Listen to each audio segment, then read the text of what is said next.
Hi, welcome to another episode of Gardening with Peg. I'm Peg Tillery, and today we are going to talk about pruning and general garden cleanup. Today, in talking about pruning and garden cleanup, what you want to know is what is your plant, because some plants don't even need to have anything done to them. Some people love to prune, but when you prune something, you're going to stimulate its growth. So to prune, you probably at first when you're learning is to only cut back stuff that's dead, and that way if you make a mistake it's okay, and we'll talk more about that. But you do need equipment, and so it depends on the size of your plant, what kind of tools you need. I usually only just need my little bypass pruners.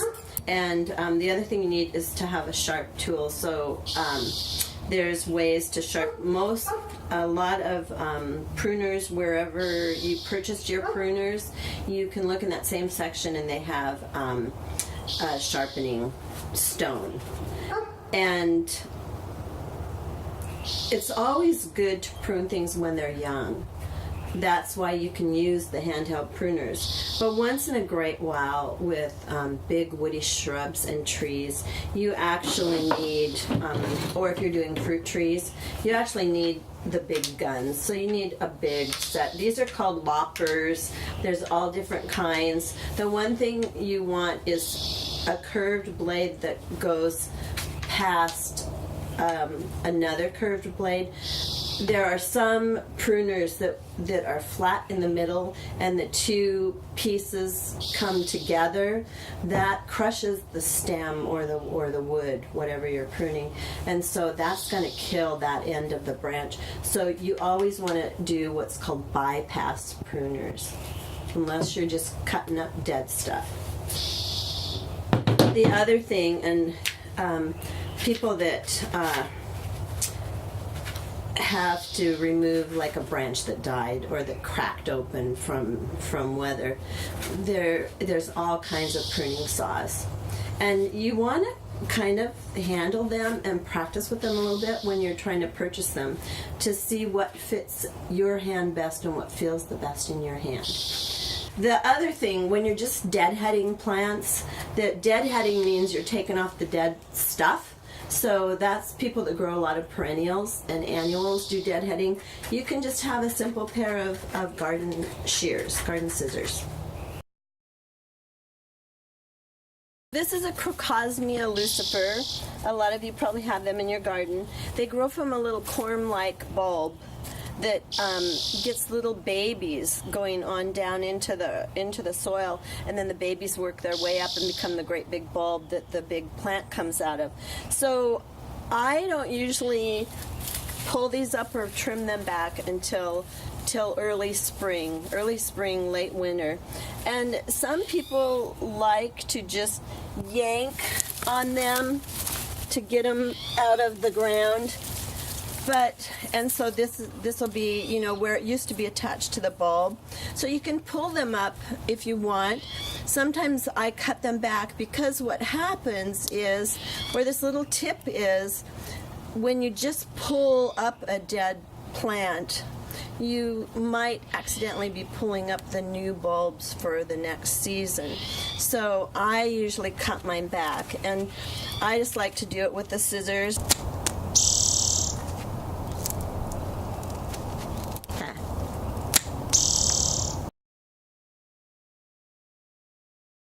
This is what hardy fuchsias look like this time of year. These are little bits of new growth from the hardy fuchsia. So even though it looks like it's died, don't ever cut your hardy fuchsias back until you know for sure that parts of them have died. So you're going to always look at the little part where the stem comes off of the main stem, and you're going to look for little bumps or little bits of greenery. Sometimes they will die all the way back to the ground, so you have to be patient and see what they're going to do. So you really won't do any pruning of them until you see the little bits of greenery coming on them. And then you just look for dead parts to cut off, and you also can shape it if you want. If you decide you want to shape your hardy fuchsia, you would probably follow one of the main stems all the way back to the ground and cut the whole thing back, and then in some winters it will completely die, but don't try to dig it up or anything. Just cut it down to the ground and watch for new shoots that will come up. So hydrangeas, some of them, if you cut them back too far, they won't rebloom that year. They'll rebloom the next year. So many hydrangeas bloom on what's called old wood, and I'll show you the difference between new and old wood. And you'll find all kinds of information that won't agree. It just depends on what people have found to be successful. I always wait until this time of year to do mine when there's greenery, because I know where the greenery is, that's where there's going to be some blooms. And so some people in the wintertime cut off the old blossoms. A lot of times I just leave them until springtime because they add some interest. So you're going to just come back and cut just right before the leaves are. If this didn't have any leaves on it, there are bumps that you look for, and that's where the leaves and the buds will come out. And hydrangeas get really leggy. Some people prop them up, some people put a trellis in front of them. Some people just let them flop. And so what you want to kind of do is about every third year or so, just pick a third of the stems and cut all the way back to the ground. I'm going to do this one. You just cut it all the way back to where it comes out of the ground.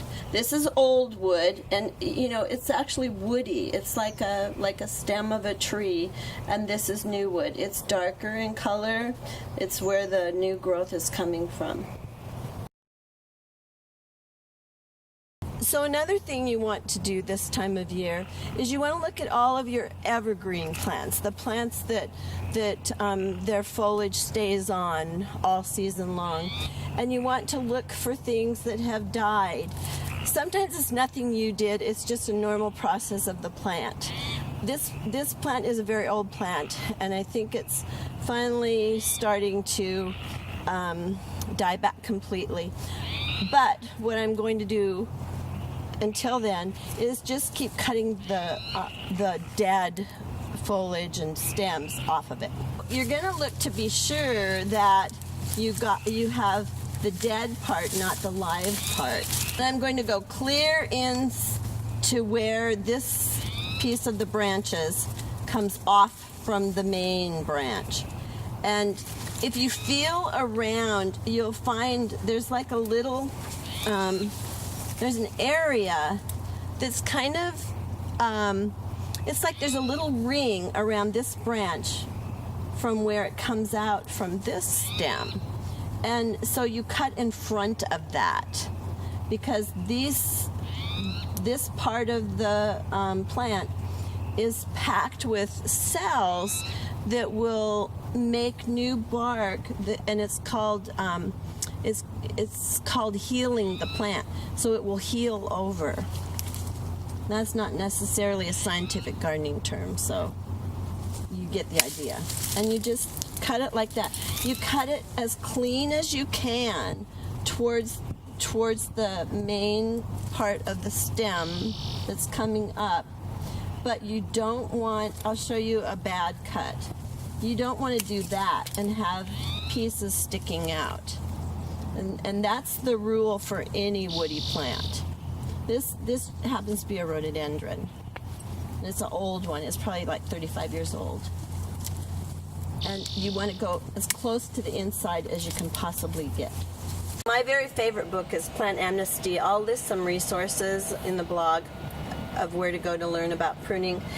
I this year am going to join Plant Amnesty. They have a handout for almost every kind of plant that we have in this area, but guess what? It's only available to members online. Washington State University Extension websites have some really good information on pruning also. But the main thing is know your plant.